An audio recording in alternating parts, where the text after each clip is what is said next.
नमस्कार दोस्तों। हमारा एजुकेशन सिस्टम किस तरीके से वर्क करता है और कितना अच्छा है, इस पे मैं बहुत सारे वीडियोस पहले ही बना चुका हूँ और मैं समय समय पे इससे रिलेटेड बात भी करता रहता हूँ। मुझे जो चीज़ लगती थी कि हमारे एजुकेशन सिस्टम में बहुत ज़्यादा गड़बड़ है, उसमें थोड़ा सा एक पॉइंट हमारी गवर्नमेंट ने अब उसमें चेंजेस किए हैं। जो एक स्टेप ये मुझे तो सही लग रहा है, क्योंकि इस स्टेप से बहुत सारी चीज़ें हैं थोड़ा सा समय आने पे सॉल्व हो सकती हैं। तो ये हुआ ये है, मैं ये बात गवर्नमेंट स्कूल्स की मेनली कर रहा हूँ। पॉलिसी थी नो डिटेंशन पॉलिसी, ये राइट टू एजुकेशन के तहत आती थी ये पॉलिसी। इस पॉलिसी को गवर्नमेंट ने मतलब सेंट्रल गवर्नमेंट ने अब हटा दिया है। यही चीज़ बताई मैं इस वीडियो में बताऊंगा कि जो नो डिटेंशन पॉलिसी है जो कि स्टूडेंट्स के लिए थी क्लास 5 से लेके क्लास 8 तक की बच्चों के लिए, उस चीज़ को अब हटा लिया गया है, स्क्रैप कर लिया गया है। तो क्या है पूरा मामला, इसको हम समझते हैं अच्छे से। दोस्तों, आप भी देखते होंगे कि जब आप पढ़ते होंगे तो आपको हर एग्ज़ाम देना पड़ता था, हर एक क्लास के बाद एक एग्ज़ाम होता था और पूरे साल में भी कई सारे एग्ज़ाम और टेस्ट होते थे, जिससे कि आपको पता चलता था कि आप किस टाइम पे किस लेवल पर मौजूद हैं। उसके हिसाब से आप आगे बढ़ते थे, आगे की तैयारी करते थे, जिससे कि आपका माइंड और डेवलप होता था। लेकिन यहाँ हुआ ये है कि गवर्नमेंट ने कुछ साल पहले वो क्या किया, उन्होंने ये बोल दिया कि राइट टू एजुकेशन के तहत अब कोई भी फेल नहीं हो सकता है। तो इसी से रिलेटेड 2022 में एक एसर की रिपोर्ट आई थी, जिसमें ये बताया गया कि 20% जो ऐसे क्लास के बच्चे हैं जो कि 3rd क्लास के स्टूडेंट्स थे, वो 20% ऐसे बच्चे हैं जो कि क्लास 2nd की टेक्स्ट बुक भी नहीं पढ़ पाते हैं। मतलब बच्चा क्लास 3rd का है और वो क्लास 2nd की टेक्स्ट बुक तक नहीं पढ़ पाता है। तो क्या मतलब है ऐसी एजुकेशन प्रोवाइड करने का। जो इंडिया का एग्जिस्टिंग एजुकेशन सिस्टम है वो वर्क ऐसे करता है कि जो भी स्टूडेंट्स होंगे, जो कि क्लास 8 तक जो भी स्टूडेंट्स होंगे, वो ऑटोमेटिकली क्या हो जाएंगे, प्रमोट कर दिए जाएंगे। मतलब उन्हें कोई एग्ज़ाम देने की ज़रूरत नहीं है, उन्हें कोई भी टेस्ट देने की ज़रूरत नहीं, चेक नहीं करना है, बट उन्हें ऑटोमेटिकली अब बढ़ा दिया जाएगा आगे। क्योंकि हमारी जो राइट टू एजुकेशन एक्ट है वो हमें ये कहता है कि no one is capable of being denied of education. मतलब कोई भी ऐसा स्टूडेंट नहीं हो सकता है, मतलब ये एक्ट है कि कोई भी ऐसा स्टूडेंट ना हो जो कि हमें उसे एजुकेशन ना प्रोवाइड कर सके। मतलब हर एक बच्चे को एजुकेशन प्रोवाइड ही करनी है, ये चीज़ उसमें कही गई है। और इसी कुछ को कहा गया है नो डिटेंशन पॉलिसी। मतलब उसको आप फेल नहीं कर सकते, आप उसे रोक नहीं सकते, उसे हर एक एजुकेशन जो उसे चाहिए वो आपको प्रोवाइड ही करनी पड़ेगी। तो लास्ट ईयर हुआ ये कि एक एक्सपर्ट की कमेटी लेड की गई थी, जो कि TRS सुब्रमण्यम के द्वारा उन्होंने एक ड्राफ्ट सबमिट किया न्यू एजुकेशन पॉलिसी के तहत, और उसमें उन्होंने बताया, एडवाइस किया, कुछ पॉइंट्स बताए कि न्यू डिटेंशन पॉलिसी को हमें हटाना नहीं, मतलब उसे रिकंसिडर करना चाहिए, उसमें दोबारा से कुछ चेंजेस ज़रूर करने चाहिए। आप समझते हैं कि नो डिटेंशन पॉलिसी जो है वो एक्चुअली में है क्या, किस तरीके से वर्क करती है और क्या एक्चुअली में ये है। इस पॉलिसी में ये कहा गया है कि कोई भी स्टूडेंट जो होगा वो कभी भी फेल नहीं हो सकता या उसे रोका नहीं जा सकता है, उसे आप रोक नहीं सकते, उसे आप फेल नहीं कर सकते किसी भी क्लास में, from school until they completed, जब तक वो अपनी प्राइमरी एजुकेशन मतलब प्राइमरी स्कूल जब तक वो कंप्लीट नहीं अपना कर लेते हैं तब तक आप उन्हें फेल नहीं कर सकते हैं, रोक नहीं सकते हैं। प्राइमरी स्कूल का मतलब ये हुआ कि जो क्लास 1 से लेके 1 से लेकर क्लास 1 से लेके क्लास 8 तक आप उन्हें रोक नहीं सकते हैं, राइट।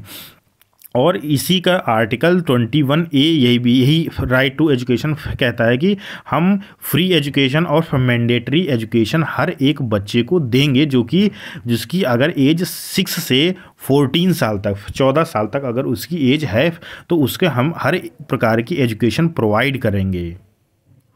अब बात आती है कि उसे रिकंसीडर क्यों किया गया, दोबारा उसे एक जगह से हटा करके फिर वही चीज़ क्यों लाई गई है। क्योंकि बहुत ऐसे स्टेट्स थे, उसमें से एक मेन जिस दिल्ली एक ऐसा स्टेट आता है जो कि उसने अपोज़ किया कि ये नो डिटेंशन पॉलिसी जो है वो बहुत ही बेकार है। उनका रीज़न कहने का ये था, वो ये कह रहे थे कि जो इसकी वजह से हाई फेलियर रेट्स होते हैं और बहुत सारे ड्रॉप आउट्स हो जाते हैं जब क्लास और 9 और 10 के बच्चों के, ऐसा इसी इसीलिए होता है क्योंकि जब वो क्लास 8 तक वाले जो बच्चे होते हैं उन्हें ना कुछ अच्छे से पढ़ना आता है, ना उन्हें कुछ लिखना आता है, ना उन्हें कुछ याद होता है। इसकी वजह से वो 8 तक तो पढ़ लेते हैं, 8 के बाद जैसे ही वो क्लास 9th में आते हैं वो हमेशा ही फेल हो जाते हैं, और या अगर फेल नहीं होंगे तो वो पास नहीं कर पाएंगे, तो उसकी वजह से ड्रॉप आउट रेट्स बहुत ज़्यादा बढ़ जाते हैं। अब हम बता दें आपको कि जो नए चेंजेस यहाँ पर क्या हुए हैं, क्या बताया गया है। अब ये कहा गया है कि जो भी स्टेट हैं उनको अब पावर दे दी गई है कि अगर आप चाहें तो क्लास 5 और क्लास 8 के जो स्टूडेंट्स हैं उनको आप फेल कर सकते हैं, आप रोक सकते हैं, एग्ज़ाम लगा सकते हैं, ये सब चीज़ें आप कर सकते हैं। और ये भी इसमें बताया गया है कि आप एक बार अगर कोई बच्चा मान लीजिए कि क्लास 6 में फेल हो जाता है तो उसको एक और चांस दिया जाएगा कि 2 महीने का चांस उसको दिया जाएगा। 2 महीने के बाद अगर उससे दोबारा से एक उसका एग्ज़ाम करवाया जाएगा, और उस एग्ज़ाम को अगर वो पास कर लेता है तो वो आगे बढ़ जाएगा। अगर नहीं, दोबारा भी अगर वो नहीं पास कर पाता है उन 2 महीनों में, तो उसे दोबारा ही उसी 6 वाली क्लास में ही फिर से बैठा दिया जाएगा। अब बात आती है कि will this solve all issues, क्या ये सारी जितने भी चेंजेस किए गए हैं ये सब कुछ इश्यूज़ जो हैं एजुकेशन सिस्टम के वो क्या सॉल्व कर देंगे? मुझे अभी भी बहुत ज़्यादा डाउट है इस चीज़ पे, क्योंकि इसके बहुत सारे रीज़न्स हैं। ये एक रीज़न ज़रूर गवर्नमेंट ने ट्राई किया है सॉल्व करने का, देखते हैं कितने दिन टिकता है, कौन गवर्नमेंट्स लगाती हैं, ये भी है। बट मुझे ये लगता है कि बहुत सारी दिक्कतें अभी, एक ये है कि जो फ्री मिड डे मील जो दिया जाता है वो एक बहुत बड़ी दिक्कत है गवर्नमेंट स्कूल्स में, क्योंकि बच्चे आते हैं सिर्फ खाना खाने के लिए। मेन उनका कॉज यही होता है कि वो खाना खा लिए और उनको पढ़ाई से नहीं मतलब है, उन्होंने खाना खा लिया और वो चले गए अपना। इसके बाद दूसरी दिक्कत मुझे ये लगती है कि जो फ्री क्लॉथ्स दिए जाते हैं, हर चीज़ उनको फ्री दी गई है, इसकी वजह से वो सिर्फ कपड़े ले लिए उन्होंने, खाना उनको मिल गया और चले गए अपने घर, बात ख़त्म हो गई।